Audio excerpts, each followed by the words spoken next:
Hello વિદ્યાર્થી મિત્રો, આજે આપણે ધોરણ 8 ગુજરાતી કાવ્ય 7 ભઈ માણસ છે એ કાવ્યની સમજૂતી જોઈ રહ્યા છીએ. સૌપ્રથમ આપણે કવિનો પરિચય મેળવીશું. કવિનું નામ છે જયંત પાઠક. કવિ જયંત હિંમતલાલ પાઠકનો જન્મ ગોઠ રાજગઢ જિલ્લો પંચમહાલમાં થયો હતો. તેઓ કવિ અને વિવેચક તરીકે જાણીતા છે. વનાંચલ, અનુનય અને મૃગયા તેમના જાણીતા સર્જન છે. તેમને પોતાના સાહિત્યિક પ્રદાન બદલ કુમાર સુવર્ણચંદ્રક, નર્મદ સુવર્ણચંદ્રક અને રણજીતરામ સુવર્ણચંદ્રકથી નવાજવામાં આવ્યા છે. તેમને દિલ્હી સાહિત્ય અકાદમીનો પુરસ્કાર પણ પ્રાપ્ત થયો છે. ભઈ માણસ છે એ આ કવિની ઘણી જ જાણીતી રચના છે, જેમાં મનુષ્યની સબળાઈ અને નબળાઈનું સહજ રીતે નિરૂપણ થયું છે, જે ઘણું જ આસ્વાદ્ય છે. કાવ્યની શરૂઆત સાવ હળવી લાગે એવી પંક્તિથી થાય છે, પરંતુ પછી આગળ જતાં પાળિયા થઈને પૂજાવાની વાત અને ખરા ટાણે માણસની જે ખોટ પડે છે એ વાતમાં કાવ્ય વિરમે છે. અહીં કવિની શબ્દ પસંદગી તેમજ લયની નજાકત ધ્યાન ખેંચે છે. તો સૌપ્રથમ આપણે આ કાવ્યનું ગાન કરીશું અને ત્યારબાદ કાવ્યની સમજૂતી જોઈશું. રમતા રમતા લડી પડે ભઈ માણસ છે, હસતા હસતા રડી પડે ભઈ માણસ છે. પહાડથી એ કઠણ મક્કમ માણસ છે,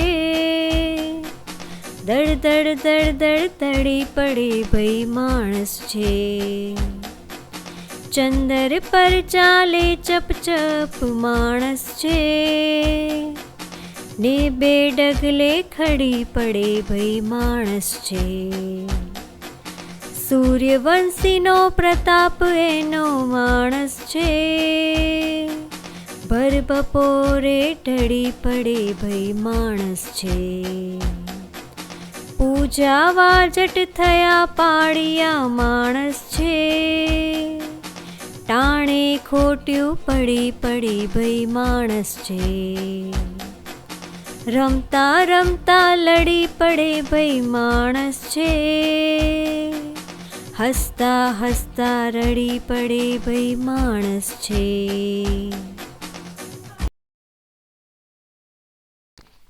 હવે આપણે કાવ્યની સમજૂતી જોઈશું. રમતા રમતા લડી પડે ભઈ માણસ છે, હસતા હસતા રડી પડે ભઈ માણસ છે. સમજૂતી માણસની પ્રકૃતિ વિશે વાત કરે છે કે માણસ ગમે ત્યારે રમતા રમતા લડી પણ પડે છે અને હસતા હસતા રડી પણ પડે છે. માણસ લાગણીઓથી ભરેલો છે, એટલે એનું વર્તન બદલાતું રહે છે. પહાડથી એ કઠણ મક્કમ માણસ છે, દળદળ દળદળ દળી પડે ભઈ માણસ છે. સમજૂતી માણસ પહાડ જેવો મજબૂત અને મક્કમ હોય છે, પરંતુ ક્યારેક તે પહાડ પરથી પથ્થરની જેમ ગબડી પણ પડે છે.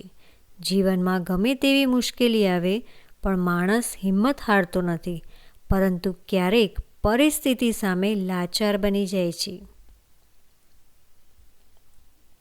ચંદર પર ચાલે ચપચપ માણસ છે, ને બે ડગલે ખડી પડે ભઈ માણસ છે. સમજૂતી માણસ ચંદ્ર સુધી પહોંચવાની ક્ષમતા ધરાવે છે, પરંતુ ક્યારેક તે બે ડગલા પણ ચાલી શકતો નથી. માણસ મોટી મોટી સિદ્ધિઓ મેળવે છે, પરંતુ ક્યારેક નાની નાની બાબતોમાં પણ નિષ્ફળ જાય છે. સૂર્યવંશીનો પ્રતાપ એનો માણસ છે, ભર બપોરે ઢળી પડે ભઈ માણસ છે. સમજૂતી માણસ સૂર્યવંશી જેવો તેજસ્વી અને પ્રતાપી છે, પરંતુ ક્યારેક તે બપોરના તાપમાં ઢળી પણ પડે છે.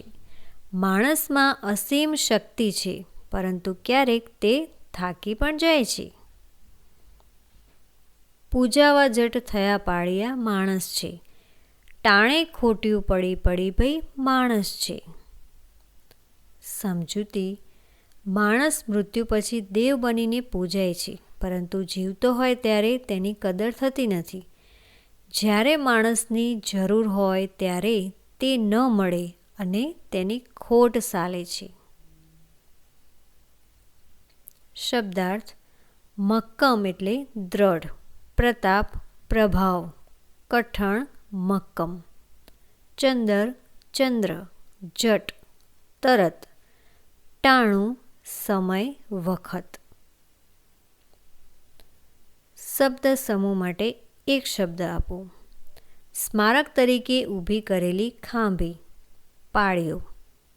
સૂર્યના વંશમાં જન્મેલું એટલે સૂર્યવંશી.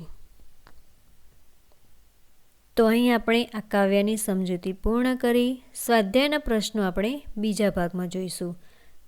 તો આ વિડીયો તમને કેવો લાગ્યો અમને જરૂરથી જણાવજો અને અમારી ચેનલને સબસ્ક્રાઈબ કરો. ધન્યવાદ.